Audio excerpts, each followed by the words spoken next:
ಕಥೆಯ ಶೀರ್ಷಿಕೆ ಟಿಮ್ಮು ಹುಲ್ಲುಗಡ್ಡೆಯ ಹಾದಿ. ಪಾತ್ರಗಳು: ಟಿಮ್ಮು ಕುತೂಹಲಪರ ಮತ್ತು ದಯಾಳು ಗೇಲಿ ಜಿಂಕೆಮರಿ, ಬುಬು ಬುದ್ಧಿವಂತ ಹುಲ್ಲು ಹಕ್ಕಿ, ಕುಂಟು ಕುಂತಿರುವ ನರಿ, ಸಹಾಯ ಬೇಕು.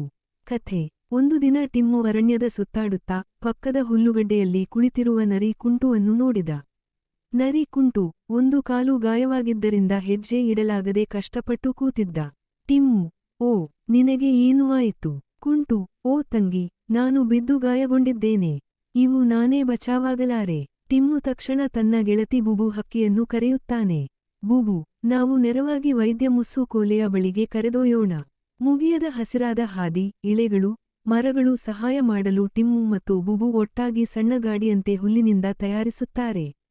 ಅದರಲ್ಲಿ ಕುಂಟುವನ್ನು ಇಟ್ಟು ಪಕಪಕ ಪುಷ್ಕಲವಾಗಿ ಎಳೆಯುತ್ತಾ ಸಾಗುತ್ತಾರೆ. ವೈದ್ಯ ಮುಸ್ಸು ಚಿಕಿತ್ಸೆ ಕೊಡುತ್ತಾನೆ. ಕೆಲ ದಿನಗಳಲ್ಲಿ ನರಿ ಕುಂಟು ಸ್ನಾಯು ಶಕ್ತಿ ಹಿಂತಿರುಗಿಸಿ ಓಡಾಡಲು ಆರಂಭಿಸುತ್ತಾನೆ.